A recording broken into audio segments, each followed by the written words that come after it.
Hello, I'm male feminist Anders Bloom. I give you a big welcome. When you became an analyst, as far as I remember, you were in a similar position to what Maniac was. By the way, I do CS, mate. I'm not about politics. I'm not about any other shit. Things that happened in CS happened in CS. They don't get deleted just because of anything outside the server. He was one of the best analysts, and he was someone who was a pro player who transitioned to be an analyst. I always thought of it as, to me, you were two people who clearly had like talent. You were people who had an understanding of the game. You could talk. You were sociable people, on-camera people. But I know when he transitioned, for example, he had that whole thing of sort of like, how do you get the gigs? And once you've got one gig, how do you get the next gig? And actually, how do you get to the top? And what people don't know is, I always say it's its own skill set, just learning the industry and how to get, like I say, into the next one, then figure out what your brand is and how are you different from the other guys. It's not as simple as like all those people who are pros. Let's say certain people are finding it out now. They all think, oh, there's fucking idiots on the desk. If I was on there, I'd say all the shit. Well, first of all, we all see how you do your first year. It ain't fucking pretty. You're just coasting off being royalty when you're doing that. Might have just given away who I'm talking about there. And then also, there's the whole thing of you have to quickly learn. Guess what?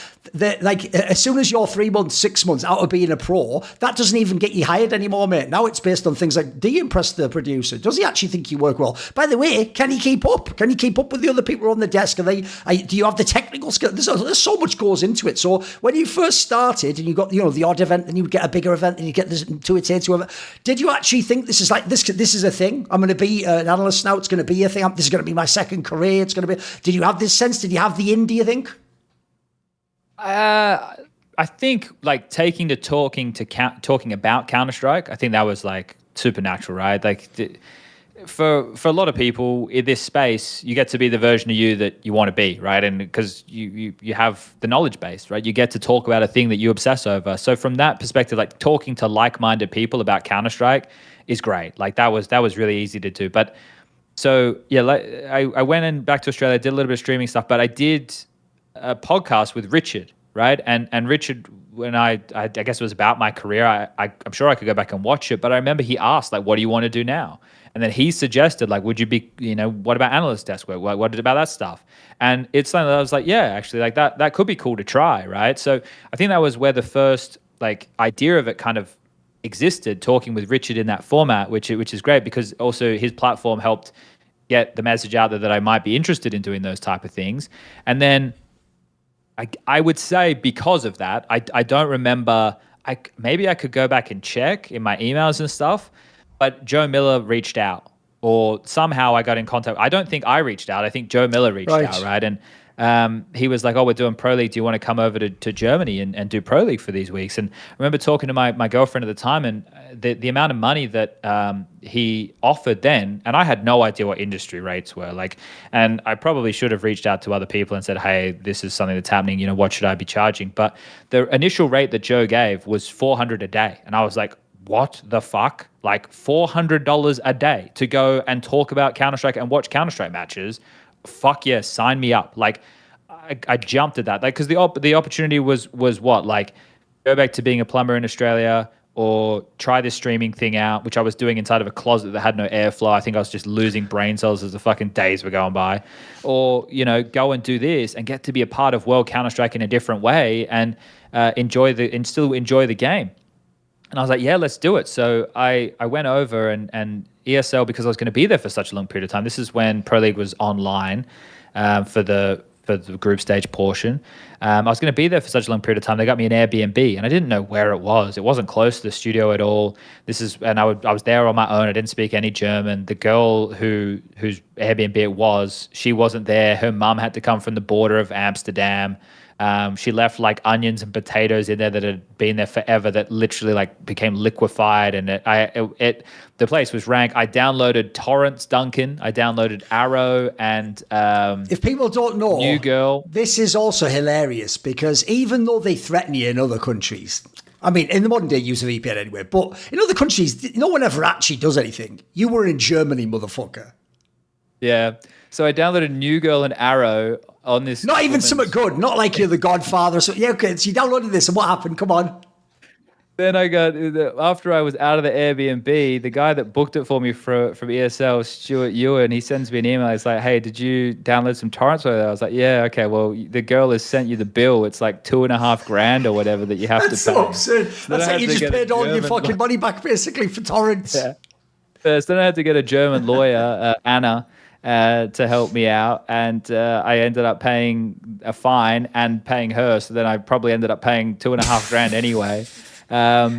So yeah, that was kind of how learning curve. But, I see. Okay. Yeah, but at the same time when I went out there for Pro League, but there was DreamHack Bucharest that was on too, and Mark Winther had reached out to me as well to work that event. So I worked that event where I kind of just got thrown into this world. Like Henry and Matt were there doing Pro League, and like Lauren and Mitch would be there. They would do the other games. That's Pansy and Uber. Shouts for those people playing at home. And then I would be on the desk, and I think sometimes it was with Jason, sometimes it was like Yanko was there, sometimes I think Alex was there, and it was just like this group of people. Like we're all quite similar ages, actually. When I think about it, I think Alex would have been the baby of the group for sure. The rest of us all very, very comparable ages, and you're just having a good time in Cologne, hanging out, talking about Counter-Strike, and then traveling to these events, and it was fun. Like that's the thing. It was fun. I really enjoyed the social element of it. I really enjoyed like getting to just watch high level Counter-Strike and talk about it. And yeah, I think I took to it pretty quickly. Like I once I was doing it, I wanted to keep doing it. You know, I remember like just sitting there. This is when kind of Rops was first coming onto the scene, and I would just watch. I could be in GoTV and I could just watch Rops' POV for the entire match. And that was how I got to watch pro games of Counter-Strike. And I was like, this is fucking sick. Like, it was, yeah. I think I just enjoyed getting to talk to people about Counter-Strike. So, yeah, it was fun. One thing that's quite interesting is people won't remember the sort of atmosphere about being a desk analyst at this time, which was, at the time, it was basically me. Yanko was just starting to get really going, and obviously you could see he was good and he was leveling skill. And then Moses, because he'd just always done this role, but actually at the time Moses already was soon going to transition to becoming a caster with Anders. Actually, they were going to start doing that partnership for certain matches and certain tournaments, etc. And so then there was just this rotating cast. It depended on what your event you were on. Maybe DreamHack might bring an Artu or a fifflaren or something. Maybe ESL would have Steel. Sometimes could be involved in these things. Or there's a whole bunch of it. You, obviously, other people they have. Like Peacemaker, I think they brought in for one. They'd have a few different people they were trying. By the way, you have also like secretly given away one of the tricks of the industry. When you guys at home go, oh wow, on the talent, they've invited a brand new person. Yeah, that's because that's the guy who doesn't know it's $1,000 day rate. And someone's also said to him, hey, you want $500? And then he goes, fucking hell, $500 a day. And then he comes to the event and doesn't bother saying to all of us, are you all making 500? Because then he'd find out very quickly. But then again, maybe that's why he gets tired to the event. This is the way the industry works, isn't it? It's like any show business. It's cynical. They all know what they're doing, and they also know when you get to the top of the funnel, you start telling them, "Nah, I only come if it's 1.x." Yeah, they also know it goes that way eventually. So you get it on the back end. It's all good. But I will say, if you look at the atmosphere of the industry, you had the in with ESL, and ESL, by the way, famously, I only used to do like 2 events. If you don't know, by the way, I'll just say it publicly now, so I'm probably not going to work with them unless in the future their owners change. Basically, I used to only do Cologne and New York, right? By the way, banger events. One of those was a major. But I always sort of understood, by the way, this never had to be said out loud. That was, Chad, the sort of, please stop talking shit about us. Here's the compromise. You get to do Cologne and New York. Now listen, we're not even going to call you for a pro league or anything like that. But you know what? We've met in the middle. You can agree really good at doing tournaments. We can agree you're good at analysis. Now, let's just stop the war, please. Just stop the shelling. This has to end. We can't take it anymore. So I understood that, right? So what I used to do is I used to look at the rest of the scene. And what I always used to look with in the ESL is, who are the cynical hires? Who are they just using? Who do they actually think can be good, though? And here's the difference. Some of the aforementioned names I gave, they were just for a pro league. And sometimes, whether that was specifically maybe for regional information you can give, or a different flavour or something. Or if it's a really long event, 3 weeks long, maybe other people are doing other lands actually, or they're just out doing something else, or maybe they even turned down that because it's not that big a deal. But when I saw this year, you had your moments where it was good. Like you had the fucking DreamHack Vegas. That was a big event at the time, even though it failed, sadly. Yep. You obviously had Katowice. There's a big one. Spoiler, I don't go to Katowice in a minute. But anyway, that'll come in relevant in a minute.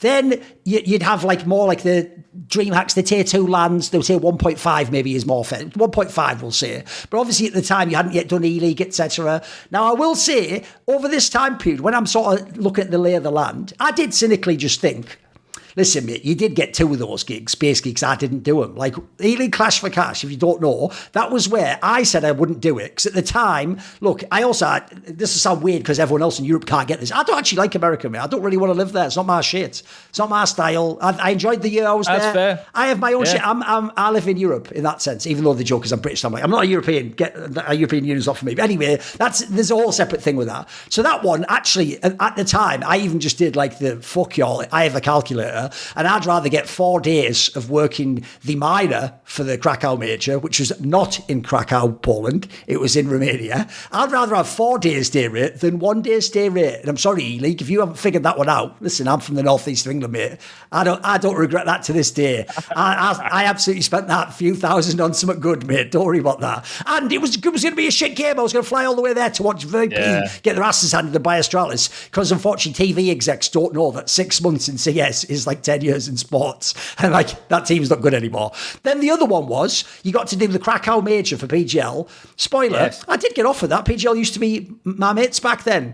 I did tell them I will not be attending events in Poland at the time. You have to understand, maybe I would do one now, Chad, but back then I always had the philosophy, you know what, 99% of people will be fine. It's that one guy that sucker punches you in the side of the head. That'll just ruin the event for me. I don't know about you. Maybe I'm sensitive like that. I don't really fuck with that, so I'd rather just not go there and do that. So you got that gig. But again, these are events, by the way, where when you did that, that's also where Moses has gone to. It was like you and Sir Scoots. It's already like a fucking weird skeleton crew on that one. Then when you go to the major, PGL used to just hire everyone. They'd hire Natu there, mate, and fifflaren could be on there. They could hire everyone. So I can't tell yet. Do people fuck with him, or is he just in the rough rotation? The event that actually showed me ESL believed in you. And by the way, I actually think by the end of the year, you had one of the best rookie analyst years, because it's when we did ESL New York, bro. That was my event. Because I remember getting told I'm doing the event. They go, Red Eye's your host. By the way, never have a problem with that. He's also a legend to me, mate, even though I am actually in the industry longer than him, which, whatever. The joke is I'm still younger, fuck y'all. And I look way better. Come on, I fucking kept my looks like a motherfucker. Anyway, he's still a legend to me. I'll always work with the legends of the game, and he's very good at what he does, by the way. And then they told me the other analyst is SPUNJ. And this is a 2-man analyst desk. There is no other one, because we're only going to do the semis and the final, basically. That's all we're doing. We're in New York to do this. The group stage was already held. We're back home at this one. When they told me that one, that makes me realise in that moment, by the way, there's no clashing event. There's no other. That means ESL basically is saying, you're our number one analyst now, Chad. Like, you're actually the guy, because I'm not going to work with you. You're our guy. Like, we're fucking backing you. Like, you're not just the guy where we have 5-6 people. We put you on this game. You get one. You get a semi if you're lucky. You maybe get the quarters. You know, this is like, you're actually starting to become established. You're legit at this point in time. Like, I feel like this first year, like I said, I think you had like rookie of the year type shit. You did really well in that first year. You maybe built up as you went on. And the next year, by the way, you're just flying from then. Ever since then, the joke is you could have stayed as an analyst, and on that DDK graph, you'd have been up there with Yanko at the top. Yeah, I guess I never really thought about it from like those angles, right? I was just, whatever gig that would come my way, I was keen to work, right? Whether it was like a DreamHack Open in the middle of nowhere, or it was like a bigger event. Obviously, you wanted to work the bigger events, right? Like that was something that was there. But I remember that New York event that you're talking about. We were in that was it Mixer Studio or whatever it was? We were in like some studio, and it was a pretty cool space that we were in when we were up there. But yeah, I guess I never looked at those like checkpoints of, oh yeah, like this means that they're in on me, because we never had like those type of conversations. No. For the tail end of like 2016, because I retired in like June or something of 2016, and then by the time I went out there would have been, I don't know, maybe September or something like that, and I had a couple of months of events before the year closed. I was able to like up my rate going into the next year, like decently. And then I just felt like I was just working. Like I got the ropes a bit more. I'd spoken to like Matt and Henry and everybody, and kind of understood things a little bit more. And then like working on desks with people, I learned quite early, you would know what type of person you're on the desk with. Like if I was on the desk with you, like I don't need to worry about being funny. Duncan's on the desk. I just need to play off of Duncan, right? Like it's good. Whatever you say, I can just be there for like a remark to add on top or whatever. And you're going to do the narrative. I'm going to be the nerd. I'm going to be the real focus on like the game stuff, right? And like if you make a narrative point, then I'm ready to back up that narrative point with something that I have like in-game related to help your story.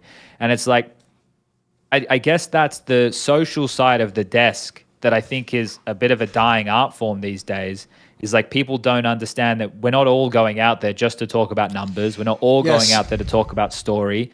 The people that you are with is a dynamic. I also hate, Chad, when they look like they're competing with each other, when they're all just making the same point, but like better. And it just looks like there's no synergy. I've always said it's a team. Even if it looked like I was wrecking people, it's a fucking team in that scenario. You had to pass me the ball and I have to fucking score with it. And then also next time I have to make space for you when you make a run, as it were, in the sports analogy, Yeah, I think like in the earlier days, like when I would be on a desk with Yanko, well, then I would try and fulfill more of a role of what you would do, right? And obviously that's something that I was still newer to in terms of the narrative. So mine would probably have been more goofy, right? Like I would probably lean on, either like a bit more tidbit from when I was playing within the last year, and then maybe have a bit more of like slapstick comedy going on with this. But you would still have to be able to bring something to that, because Yanko's not going to bring that. Yanko, right, is going to bring a bit more of the dry, straight shooter type of angle, right? And you can see now these days Yanko's having to lean a bit more of this, right? So you can see it kind of coming full circle with all of that. But yeah, there was never a conversation with ESL about like, oh, you're our guy now or anything. They just was like, oh, do you want to work, right? Joe would kind of send out a document and be like, what events can you do? And you'd say, and he'd be like, all right, well, we'll tell you a couple weeks before if you're doing it or not, right? So you never really knew what was coming next.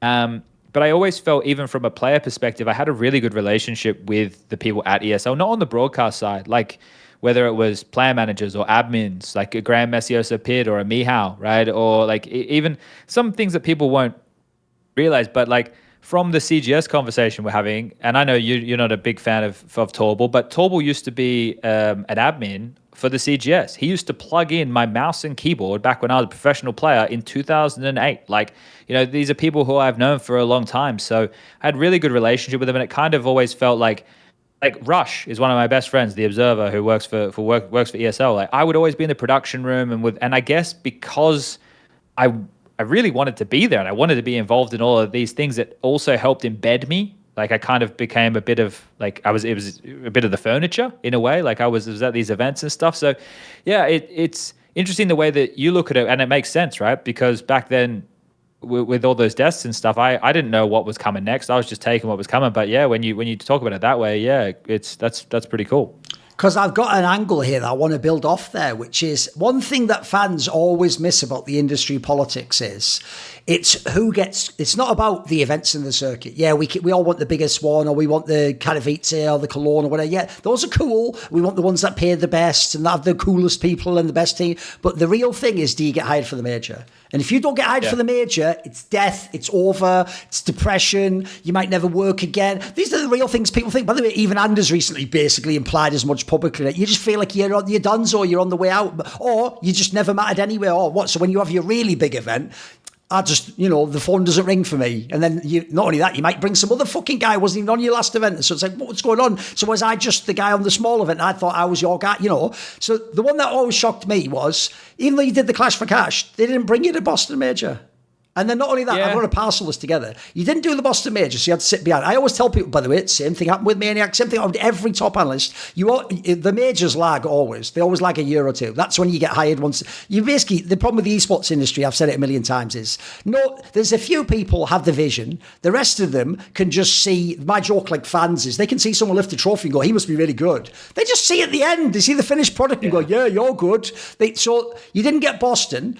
You already hinted at this recently. Face It Major, you got hired for. By the way, it wasn't the greatest lineup of people. It wasn't all the biggest people in CS. And the original story was you weren't even going to be on the playoffs. They were going to have some weird thing where like a pro player would be there or some shit. And by the way, that was the one where they brought Daps, who'd never even done analysis. And because Daps is just do Daps, they even told me, I thought I was shit actually. So that's one of those ones. But it just shows how industry politics are. So there's a world, by the way, where aside from that Krakow one, you could have been waiting until like 2019 to do a major, mate. Like, was that a big deal back then to not get hired? Did you have the sense of like, I'm good enough to, or have I just not got the connection? What's going on when you don't get hired, or you have these things where it seems like people are potentially marginalising you, or they don't fuck with you? What was this world like?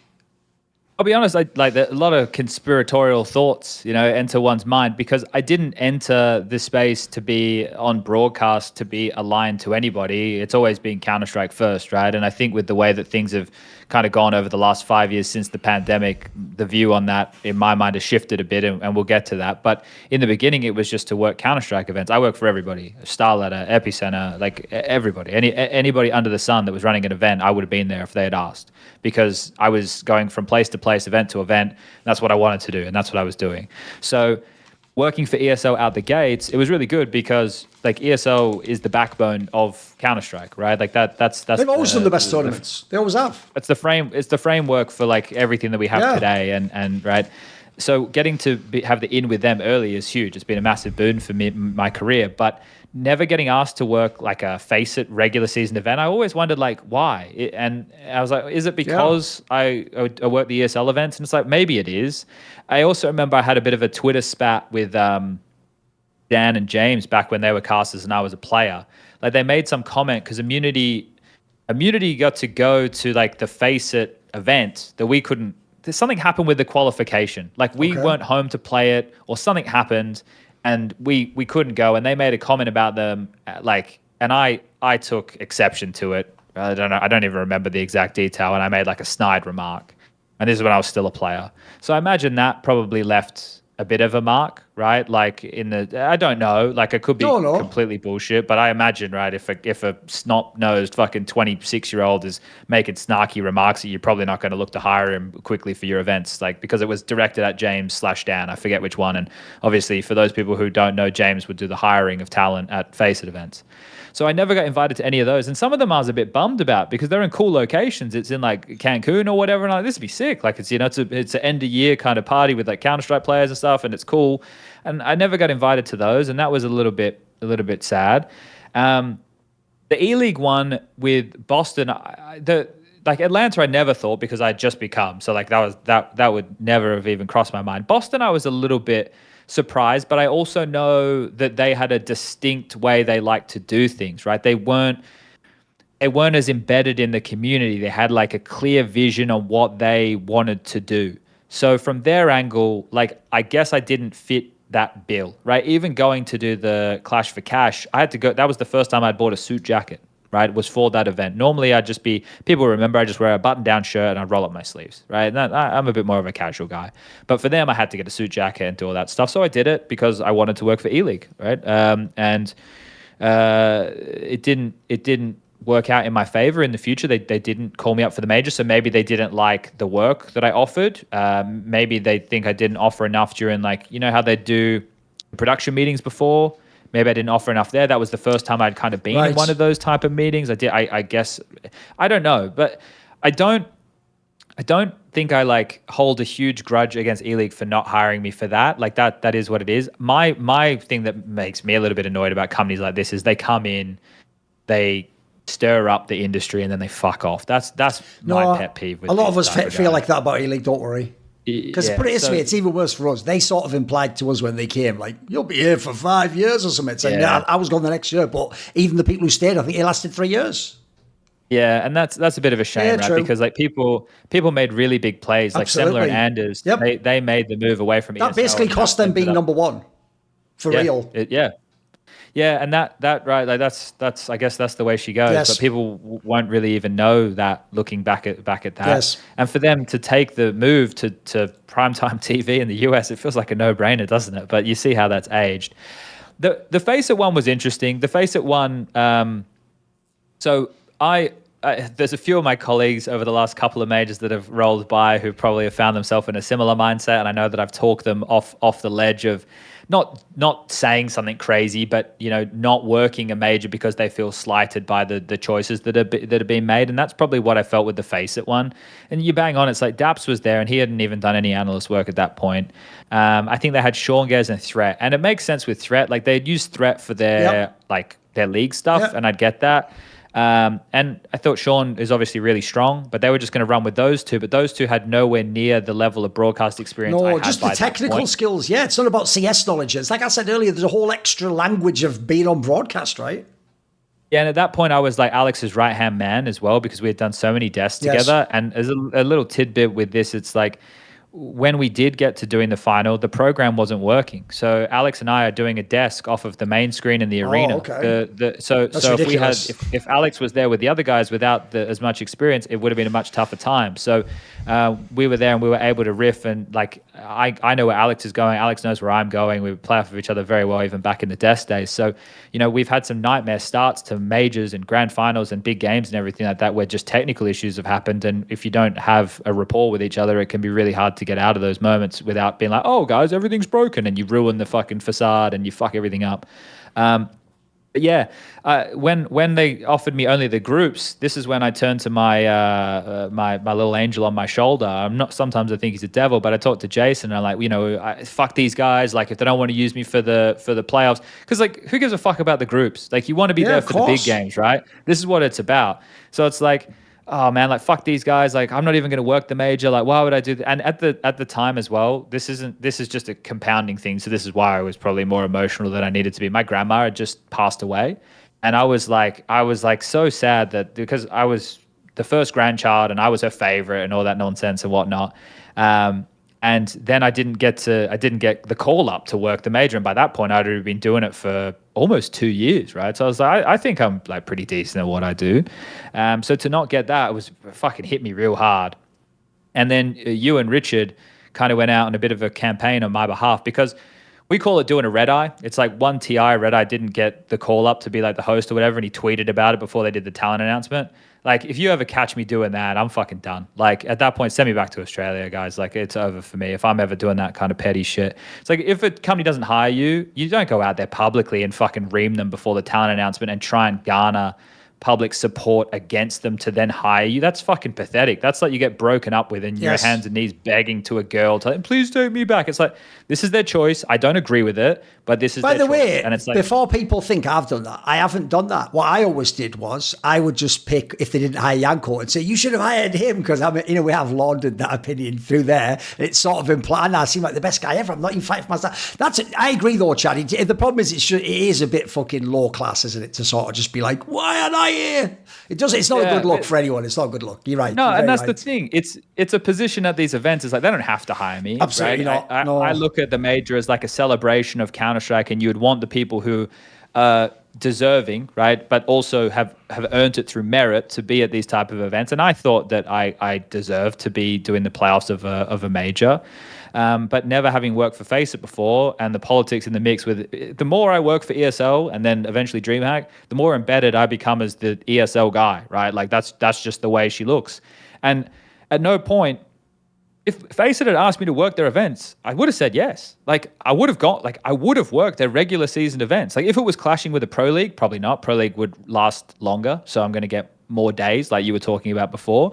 But other type of events, I would have fucking been there with bells on, mate. Like, I thought it was kind of cool. It was a bit more relaxed. James and Dan would chill.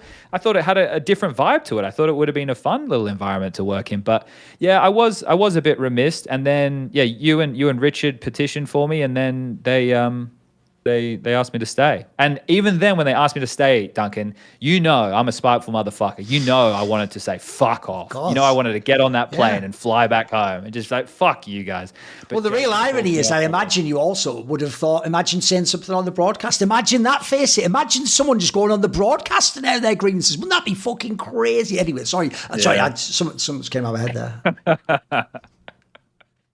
Oh dear. Yeah, but I didn't. I stayed and I did it. And I also, I kind of feel less of myself for doing that. I should have just but then also, what do I gain? There was a thing that I wanted. I didn't get it the way that I wanted it, but it's like, I still got to do it. So yeah, it could have felt better. It's like, it just sucks when something that you love and you want to be a part of, you're being excluded for a reason that you can't possibly fathom. And if, I understand what we do has a subjective element to it, because some people enjoy you and some people don't. But I thought at the time I was, one of the best within the role. So it just felt like a shame to be overlooked for something like that. Here's why it's good you did it, even if in a way you have to, compromise, and the people who fucked with you get to win as well and get the have you. Mate, that started a streak of 10 straight majors. You've never missed a major since. Oh, really? Fucking hell. When I looked it up now, I believe that's correct. You did every major after that? That sounds right. There won't be many people can say that. Very few people can say that. Yeah, okay. That's cool. Nice. All right. I'll be honest, I don't like look at my stat sheet or anything along those lines, but I guess getting to work the majors is always an honor. Like there's so many great things that come with it, right? Obviously, you get to see the culmination of the best team in the world at the time, but also I love getting to go and liaise with Valve and talk and pick their brain and hear some of the things that are coming up.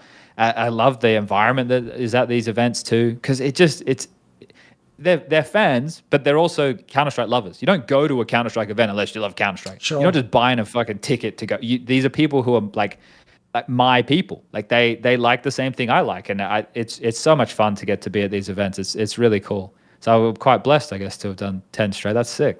Even though I will make it absolutely clear, I am not retired. I'm not Richard Lewis. I've never done events. Whoever people say they did or didn't retire, I've never done that ever. If it was the perfect scenario, I'd definitely work an event again. The difference is, Chad, you don't need to look at the scoreboard, mate, because you're still in the game. When you're not in the game anymore, you do pull up the records and you go, where am I on the scoring list, you know? And I'll tell you what, when that up-and-coming motherfucker is about to overtake you, you think, maybe I hope he does fucking get depressed and fucking quit the scene or something. You know what? Hope he does switch. You know what?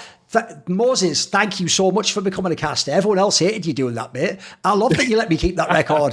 You would easily beat me by now. Yanko, of course you should go to Coach FaZe, you fool. You go tell Nico to play CS. Don't fucking take my record, motherfucker. Thank you all for all the ways in which you all switched it up and didn't actually, because by the way, I didn't work as many as I could have. Don't worry about that. Like, I thought people were going to get that number. But here's what I do want to get to, which is, when I see all the other events you did, the last event that was the last major before COVID was the Starladder Berlin one. It was actually Starladder's first major of their own. It was that one in Berlin, but it was a fucking baller arena. It was obviously won by Astralis in epic fashion. I actually think also by then, if you know another thing I do, because I also just don't give a fuck, mate, I actually can simultaneously be myself, who are quite bombastic, definitely don't lack confidence. But if I actually do think someone is better than me, I also just say they're better than me. So when it was like 2017, I did tell people, I think Yanko's number one, and I'm number two.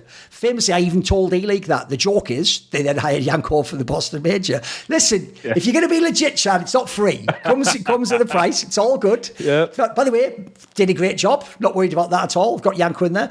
Then, I remember, I think it was around 2019, I think 2018, 2019, I thought you were coming along. You cooking. Obviously, Yanko fucked off to FaZe. I think you kind of took the spot. And for me, since you did some events as like an analyst after this, like normal events, and you did some online, but then after that, you basically became a commentator. For me, this is that big high point of you as an analyst. I thought you were excellent. Like, I actually think if you'd have stayed, you would be number one with all the events. You'd have every stat. I think you would be considered the GOAT of analysis, mate. I think actually you'd married a lot of concepts with already like personability, charisma. And if anyone wants to go and look at the finals desk for Starladder Berlin, I don't give a flying fuck. I think that is the best analyst desk ever. That is machine host at the peak of his pomp. That is Sean Gares. And by the way, Sean Gares is the only pro. Did you hear me, other TOs? He is the only pro who can walk in off the street, put a suit on, and actually be as good as the rest of us. And by the way, even he would tell you, oh no, I don't have like all the technical skills. You know, in fact, actually, he's one of those pros that doesn't take over the fucking desk and just have the mic. When I was a pro, he's the guy who actually sort of like lets you make your space. And by the way, he would even sort of be like, what do you think I did on that segment there and stuff? And he's the only one I think can be the master, like I'm the pro on the desk. And I thought me and you, mate, would fucking killing it on that one. I think you could have you actually have three careers. You could have just been an analyst the whole time, mate. I think you would have been a shoo-in to get hired for all the events.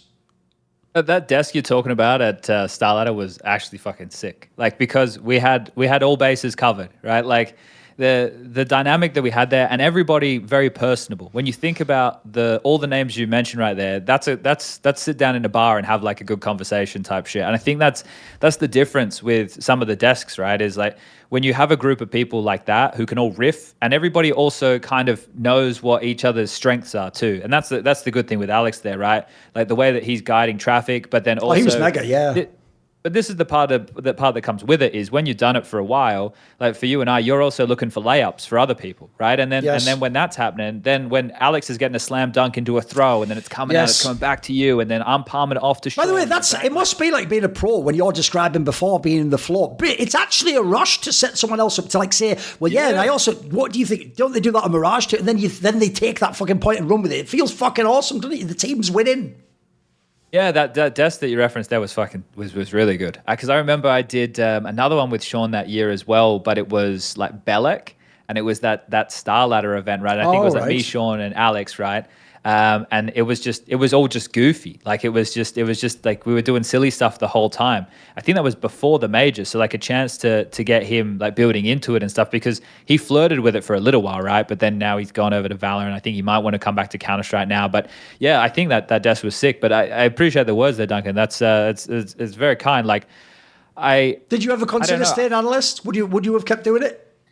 I think with the way that things changed in the pandemic, what Henry, myself, and Alex were doing during that online era was something that I would have liked to have tried to have lent into coming out of the pandemic, which was not me as a full-time caster, but me as like the color guy in less intense moments. So not a Katowice or a Cologne or anything like that, but like a group stage game or an online pro league game or whatever, being the third guy, like a buddy trio. And I'd come in, oh, hey guys, that flash you were just talking about? Bang, here it is. This is what it did. And then, with the rapport that me, Henry, and Alex had with each other, we were bouncing off of each other really well, and everybody had their strengths. I still think that Henry is the best like color hype guy that's existed in casting. Like the way that he can bring like that energy, nobody's close to him, right? So, and then I was a bit more on the analytical, like breaking stuff down. I would do my own edits. I'd be in the demo. I'd be smashing things out, right, to bring tidbits that I found interesting that hopefully the viewer would. And then Alex would be good about asking questions, and then tee Henry up and so they get back into the cast. So that right there was something we flirted with, the idea of the three of us maybe doing that once we returned from the pandemic. But obviously things went a little bit different for Henry. And then once I started casting with Alex, and I did some stuff with Lauren too there during the pandemic as well, I think I enjoyed getting to do live analysis, because that's essentially what my job is, right? Like obviously there's certain times where I need to turn it up a little bit and put a bit more sauce on the hot dog or bring a little bit more excitement, but I'm never the guy fucking getting the crowd on their feet. I'm not doing a play-by-play moment. We give me the ecos so Alex can stop talking for a bit, because it's boring as fuck. Like, kills 4 guys with a USP, great. Like I can do that. That's easy. But I think doing more analyst stuff with the way that the desks have shaped today, I would be less interested in doing it as of now, right? Like it's a bit more formulaic now, right?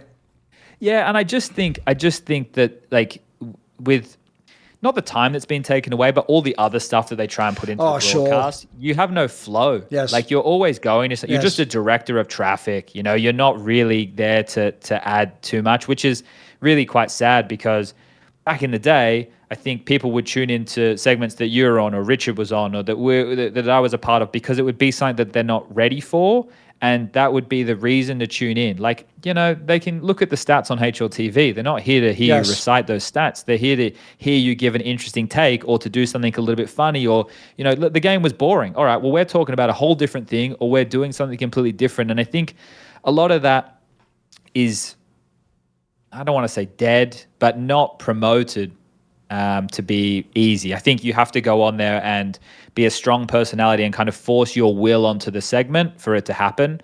And I don't think it's easy for a lot of people to do that at the moment. But yeah, analyst desk work back then, like doing it for those years, it was great. Like I loved all the different dynamics. It was never stale. Like some events I'd do with you, some I'd do with Yanko, right? Like you sometimes have a new guy in, and with the new guy, not only is the host trying to help him, you're also trying to help him. You give him a couple of like player-based talking points to bring him into the conversation and stuff. And I think it was a lot of fun. Like I really enjoyed it. But coming out of the pandemic with what it has become today, I think, I would prefer to stick in this lane unless we can start bringing more of a podcast environment, because that's one thing that I think is key. By the way, I actually do think the Analyst Desk should be a podcast. I'm not trolling. If you notice, that's what he essentially did at that Elisa event. It was just like if Maui Snake had been on By the Numbers or something, wasn't it? Yeah, I think that's why like you and Richard and people who like Jason, I think is very good. Obviously Yanko, when he's in Talking Counter with us as well, right? They're people. So first of all, everybody in those environments like each other in those environments, right? Yes. So having a conversation, nothing is being feigned, nothing is being fake. The rapport's real. Yeah. Yeah, and that's why like it's enthralling, because the conversation, it's not on rails, but we by us having these type of conversations so frequently, we understand like where we're going, but just how we get there might be different every time. And I think that's why. Like, by the way, like you and he Richard are so literally strong. is triggering Yanko on most of those episodes of the first 20 minutes. He's not accidentally tripping over and making an angle that then Yanko has to be. No, Nico didn't do it. Like, he's setting him up. If you don't know, like, he knows what Yanko thinks about those topics and he's finding a way to fucking put a pie in his face, sort of, right? Yeah. Yeah. Same That's with Jason. real. I That's love real. Rylan. Of course. One time I had Jason call me a word that we had to edit out of the Okay. podcast. Like, I fucking riled him up so bad and we had to edit it out. I was like, this is great. Like, if I can get him like that every week, we're fucking Of course. laughing. Yeah. By the way, I'll tell you something interesting. Maybe you do or don't know this. Again, because I'm in the industry, when it was the pandemic and you guys switched to becoming casters, and then it's all well and good when you have Henry there, mate, because as you said, he is actually a goat in his own right, even though please don't tell him that and don't let him see this clip because he does not need to have anyone else tell him that. That's already bad enough for his ego. We all know what can happen there. But he is fucking mega. When you've got someone like that, you can't really fail in that scenario. Like, it's going to be a fairly good cast anyway. But I can tell you that other casters and other analysts, it was mean girls behind the scenes, mate. They were like, who the fuck, especially because it's you and Machine, right? Because their perspective was Machine's allowed to be like the king of the hosts because host also used to be a very basic ass role and he actually did pioneer a lot of shit. And crucially, you don't get to talk all the time if you're the host, so people are fine with you being the host. Oh, love you, you can be the host, and I'll throw me the fucking ball. You know, they take that thing. The idea he's going to be a play-by-play. I can tell you a lot of. You know that fucking James Franco meme, excuse me, like there was a lot of that going on. And then for you, the whole thing was sort of like another bloody analyst who thinks he's a colour commentator. Oh, look, he thinks he knows the game, does he have? No, there was a lot of like fucking people who hoped you would film it, who hoped you wouldn't make it through. I would make the case now, if you look at the landscape, you might not think it. I would say fans would vote you are number one. You are the best duo. You are the one they would want to hear on a major final, whatever final. You're the ones they would pick. I think you made it through whatever those hoops are. What do you think about that? Yeah, I think that this is one of the comments when we were at the events from people who come up to Alex and I and say hi and everything like that. The one that sticks with me the most, and it's the one that I find the hardest to reply to. But people come up and they say, hey, like you, Alex and Henry, your TriCast, or even when it was just me and Alex, or when Lauren was there too. So like all those days that you guys were casting during the pandemic, it really helped me, like during like a fucked up time of life. And like I always have a hard time responding to that because it was like we were experiencing the pandemic too, but from a completely different way. Like we could still go in every day and do the thing we enjoyed, which was commentating Counter-Strike or talking about Counter-Strike. And we got to bring a little bit more joy to people. And I didn't realize that at the time. I was just going in and casting. And every day, you know, I would be like, life became more normal for me and Alex during the pandemic than it did otherwise, because we were stuck in one place. We drove to work. We went to an office, right? We did all those things. And I think that what happened during the pandemic with us being on all the time, it definitely gave us a leg up coming out of the pandemic with people, right? Because not everybody was able to travel. Not everybody was able to do. Alex and I don't have kids. We don't have that level of tie down. So for us to be stuck in Germany for 6 months of a year doing that was life, right? And I think that definitely worked a lot in our favor. That's kind of what embedded us in everybody's eyes as like the ESL guys. And I'd say these days that's fair. And I think that's kind of what put us on the map, right? Whereas like some other people who had been casting for all the years before, they couldn't even leave their country to go cast gigs. Like they weren't able to keep doing work. So me and Alex definitely got a leg up in that environment for sure. And I think about those times we're in front of a green screen or we're in that little studio, and a lot of it was also just keeping ourselves sane, because you can go and you can cast Counter-Strike every day. That's not a problem. We had like a house that ESL had set up with us with Harry, Hugo, Trace. They were the other trio, and then me, Henry, and Alex. And they have PCs. They'd come and restock the place with food. And then eventually when everything opened up a bit more, we moved into Savoy Hotel in Cologne, which was like, that's where all the celebrities stay. It was beautiful. Like we learned the staff's first names. They knew us very well. We're the only people in the hotel for most of the time. And yeah, we were just going in every day with, okay, so what can we do that we think is fun? Like one time we all bought like green morph suits, or when it was like Road to Rio, we all had like, you know, more vibrant shirts, and we had like snakes, and we're playing like silly games. And like the other thing that I think has changed in the post-pandemic era, especially with long-form events, is the connection with the viewer. So when you're on a cast and you're doing Pro League, and Pro League's fucking 5 weeks long like it was a couple years ago, you want to involve the viewer as much as possible, right? And that's what we were doing when it was in the pandemic. We were talking to people in Twitch chat. We were kind of like a direct line. It was almost like talkback radio with Counter-Strike on. And that's kind of where we started. And then to be able to go from there to be casting on LAN and casting big events and then casting in arenas. Mate, the first couple of, like the first final Alex and I did in an arena, I'm pretty sure was the fucking major. Stockholm, like the Stockholm major. Which, like, by the way, that crowd was rocking too. That was an epic major, wasn't it? It was. I don't think there'll ever be a major like that because the whole world was waiting for CS to be back. Yeah, and it just like the way that it all kind of kicked off with that, like, you know, one of the things that people go, oh, do you miss playing? And it's like, I don't miss fucking playing deathmatch and doing all the nades and doing all that. Like, I don't miss that. But I miss like the feeling that you get, the adrenaline dump you get when you compete, like, and you have those highs. And there's a couple of casts of grand finals, like a Cologne grand final, that FaZe versus Navi one, or the major grand finals, like the Antwerp and the Stockholm one that we did. Those are the ones where you go out there and you get that adrenaline feeling, and you're feeling it in your body, right? And you're a bit nervous before, and you got the butterflies.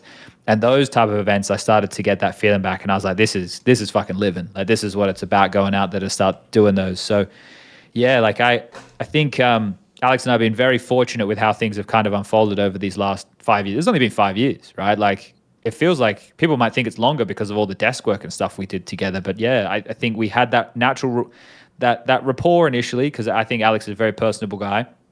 Then we had the rapport from all the desk work, and then bringing that into the online stuff and then casting, we had like a perfect on-ramp for us to follow through with. What about when you do casting? I actually think the area people enjoy the most that you do is you don't just do analysis, you actually try to include like almost trivia elements that you have to be an insider in the scene to know. So either you like know players and they're telling you interesting things that are going on in like the meta or how people do, or you just, I can tell you watch demos, like you figure out like, oh, they actually use this molly to push them off a little bit differently than the other teams. And it seems like you're always active, to me at least, there's speculation, you're consciously trying to sort of stay ahead of that curve and inform the viewer. And I'll tell you, that shit is actually like crack to viewers, because if you know viewers, you'll probably know this from podcasting now, they actually just listen if you're charismatic, you're entertaining, and you know it gives them a good feeling. But if you can also make them think that they understand what the fuck's going on, they're super smart because they heard some shit you said, they fucking love that. Like, they'll repeat everything you say for a million years, and if you do it right, you'll seem like you know everything about the game. Is this a conscious aspect of the game you've sort of leaned into? I think one of the things that was different from when I was being an analyst to being a caster is the availability of PCs at events now, and the ability to be like more hands-on with the game. So when I was an analyst, you had to have a laptop if you wanted to watch demos, and the tools, we had like Shadow GG or whatever, right? You remember when we did the DreamHack events. So the ability to kind of stay up to date with like the tangible side of Counter-Strike was harder when you're an analyst. And it's something that I've really wanted to get back into more since the pandemic, because we've always had PCs, at least ESL events. They always give us a PC. PGL always give us a PC now as well. So the ability to be on more. And I kind of just looked at it and thought to myself, if I want to do this, I don't want to ever coast, right? I never want to phone in what I do. I want to make sure that what I'm doing is because I love what I'm doing. And if I want to continue to, be at the top of my game, whether that's being considered the best or just being the best I can be, it doesn't really matter. I want to make sure I'm trying to extract as much value from what I do to then put into the finished product, right? Playing the game is one that I still really enjoy doing, and I get to play with Justin and Aaron, and we're playing some decent like pugs, right? We're playing some good faces. So that's like base level. So that's like, okay, is it hard to hit that type of a shot? Is that a good shot, right? It helps keep, people can see that and they can know that. But when, I'm playing it and I'm feeling it, it gives me, my reactions are going to be different. Okay, and now let's amplify that. We're talking about an arena game, or we're talking about a quarterfinal. We're talking about a kid who's 17, who's never been in a major quarterfinal before, and he just hit that banger. That shot means more than if that came from Olaf in fucking 2015. Still a nice shot, but Olaf's doing that every round, right? So like that kind of is an angle there. And then in terms of like the actual game stuff. There is so much to watch now. Like, you don't even have to load up the demo yourself these days. I subscribe to like Lim POV. I watch the POVs he's putting out of players, whether it's from officials or pugs. I'm watching all the Nard Out Here videos. I use Anders Skybox Edge to get there and look at patterns. And then the other thing is, because I want to play pugs with Justin and Aaron and some other guys who are like still pretty good, I have to learn the nades and stuff myself. So I have to go in the server and go, okay, so if this lands like this, where can they edge the smoke? Or if they're using this molly, do you need the best spawn? Can I be ahead of it? So I'm like trying to make sure that my game knowledge on that like micro level is still there. And then, yeah, of course, talking with players, right? You talk to them and you say, oh, yeah, no, I saw you doing this. Why do you do this? And they give you the why, right? Because they want to kind of have people notice that. And they're happy to tell you the why. They're happy to like kind of investigate those things with you. And there's some really like good players who might not be the absolute best Counter-Strike players in the world, but they talk really good Counter-Strike. Like, JDC is a really good example. He's very well spoken, and I like the way he talks about the game. So I remember back when he was on Mouse, I would talk to him and I would learn a lot. Same with players like Exertion; they talk really good Counter-Strike. So I think it's from all angles, right? I think it's from all angles, but it's just I think it's because I still also like playing the game. Like that's what I'm going to do in my break. I'm going to play Counter-Strike every day, right? So I think in terms of how that manifests in the cast. Sometimes it's just fortunate that something happens and I can point it out. Like other times, like I couldn't do this during the major just now, but for example, if you look at the Mongols in last 10 pistol rounds on Mirage, they've finished A 9 out of 10 times. So when Karrigan is against them and they stack 2 players A, 2 players window, nobody B, and Karrigan's in spawn ready for flashes for an A pop, I would love to be able to point that out on a cast, but it's a arena cast. I can't go, oh, Karrigan, he's watched the tape and now they're stacking A because in 9 out of the last 10 games, Mongols have finished A on the, So it's how you subtly can get these things in and what is pertinent. And I have like a notebook that I always will go in and I'll write down the basics. Then I'll write down the storylines and then I'll look at Skybox Edge and I'll see if there's anything interesting about specific players or ways that they run rounds that I want to bring into it. But yeah, sometimes it's just lucky. I remember there was one cast I was doing, I think this was FaZe versus Na'Vi, and it was the Cologne final, the best of 5, and it was like part of Karrigan's game plan to be bullying long because they know that Simple's the rotating like AWPer on that and that he usually starts 3B. So they were pressuring his side of the map so he never felt comfortable like rotating. I remember pointing that out early. Or little things like that, like Zintara's always starts main on nuke CT pistols. Just little things. And that was a very long answer, I'm sorry. If in 10 years from now, CS2 or CS3, whatever, is still a big game, it's still got something approaching this kind of a broadcast setup, will SPUNJ be there? Yeah, I would like to be. I think the thing is, I worry about like aging out. I think about this kind of often. So I'm 35 now, 36 in a little under a month. I think if I can stay on top of my game with what I do, then yeah. But if my priorities ever shift and Counter-Strike isn't the number one focus, then I would like someone to take me out back and kind of put me down, right? Like I don't ever want to be doing it for the money, even though the money's really good, right? Like it's a really nice job. And that's another thing. I try not to call it like a job or work. Like I get to be a Counter-Strike commentator. There was an interesting term that I think it's like professional life was how it was framed, right? This is my professional life. This isn't a job. This isn't work. Like I'm never going, I don't want to go in and cast today. But so if I can keep the level of what I have now and always build upon that, then I don't see any reason of why I wouldn't. Like I think I would like to be involved. It just depends in what way, because I think about I would like to coach at some point. Not going and doing what Yanko or Jason did. I don't have the desire to go to a team which is so much bigger than my stature. Right. I would like to do something with an Australian team. So at some point, the time's not right now. I can't at the moment. I still have stuff I want in this casting world. Like me and Alex have really not that we haven't been locked in before, but we still have the edge there. Like I think that we're still like hungry to perfect what we do. and try and get better and better at what we do, for sure. That hunger hasn't changed. So yeah, eventually one day I think I would like to try coaching and try to do it with an Australian team, because I would like the camaraderie that comes with that. I would also like to help elevate it if I can, if that's what I have to offer. But that's something that, you know, I would probably go and do for a couple of years, and then I would love to get back on broadcast, and that's where, you know, I could go back into analyst work again with some refreshed game knowledge, being firsthand with players and stuff. But I'd never really want to leave Counter-Strike. Like, if that means that one day I go into production, you know, and I'm a producer, right? That could be a really fun job. Like, I know what I'd be looking for. I look up to some of the best producers at the moment in Counter-Strike, like Martin Smed, the guy who works for Blast. He's the best Counter-Strike producer we have at the moment, without a doubt. So I would love to always be involved in Counter-Strike in some way, shape, or form. Right. It's one thing to do CGS or E-League and be on American TV. It's one thing to even just have a job in esports and get to live in Europe and have a good salary, you know. But if you were having 7, 8, 9 years where you can say, I'm making like 6 figures a year doing this shit, and I'm like a star, the old man must appreciate that.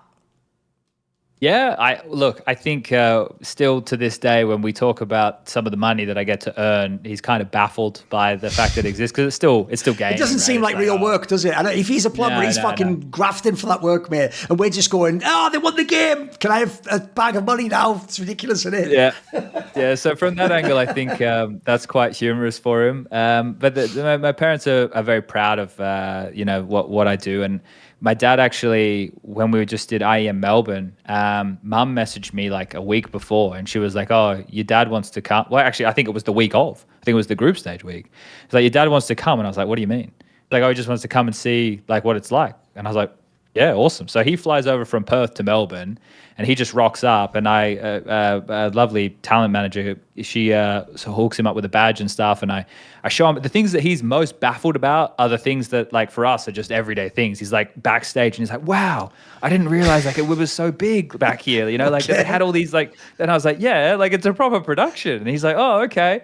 And then I take him out and I take him to a seat. I'm like, "You can sit wherever you want, but you know, if you sit here, me and Alex are just casting there. You can see pretty much everything."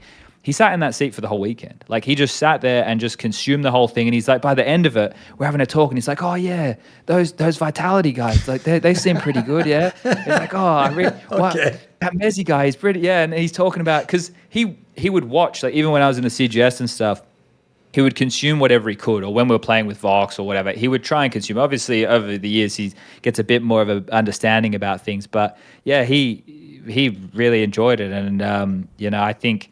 The where he drew the line was when we did the caches and I came out in the coffin because Henry had a snake that bit and killed me. Okay. I said to him, I was like, "Do you want to carry my coffin out with these guys? And will you put me up on stage and Freya will ask you a question and you can talk to the audience?" And he was like, "No, I'm okay. I don't think I want to carry my son out." I was like, I would have really sold it, you know, the old man out there saying, "Oh, yeah." Okay. But he didn't get up to it. So yeah, I think that they're pretty proud. The trade-off is just a limited time that I get to see them, which is the older I get, the older they get, and it's becoming more and more of a realization that I need to try and spend more time with them. But they'll be here in about 10 days, so I'll get to see them for a couple of days soon. So that should be good fun. At the end of this interview, obviously, we went all over the place. It was a long one. It'll be broken up into many parts, don't worry. Do you have anyone you want to thank? Do you have a final message? Do you want to say hello to anyone? Oh, I don't know. That's a great question. There's a lot of people over the course. I mentioned a lot of the names in the early days. Like a SAS trooper, or like there's so many people from the WA community. And it's funny because I went back and some of the guys that used to be at my local LAN cafe, I was talking with them and they were saying that some of those guys, they have a bit of the tall poppy syndrome against me. They feel like, not that they resent me. It's just like, oh, you know, I was just like that punk kid. Right. And I was the one that went on to. So those guys, they meant a lot to me when I was a 15, 16-year-old. They probably didn't know it. I was just trying to become a version of me in this world, and Counter-Strike is what I loved, and I looked up to these guys. So to them, who I guess played a big role in the person I was becoming as a young adult, obviously, I think my parents, for mixed bags of support. Obviously, that changed once money got involved. And then, yeah, I guess after that, there's so many people, you know. I feel like I'm giving an acceptance speech right now, Duncan. I think, I'd have a tough time. There'd be too many people to name. Obviously, like Richard, when I did the interview, helping me get my name out there for wanting to do the talent work, I think that helped a lot, right? Using his platform and I being on that kind of got the message out there.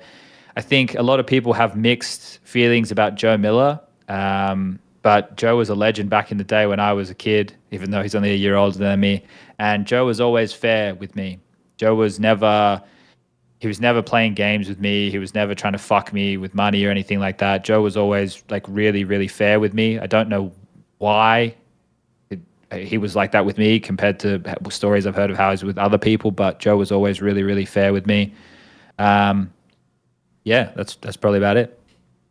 You know, I'm always rep my set, and the people who've got my back are the following people who support my videos: Matt Pugnaccio Racula, Jason, Jensen Gore, Tosh, Toucan, and you know, the all-time ride or die, Jerky's Minion, isn't it? Special thanks to him. Do you want to suggest a topic or a guest for my content? Want to find out who the upcoming interview subjects are? Do you want to take part in one of those long discussions with me where you set the topics? Maybe you want to ask me a question for my video AMA? Well, all of those perks and more are available where? At the Patreon link in the description box below. So put your money where your mouth is and join the Scroominati today. You dig?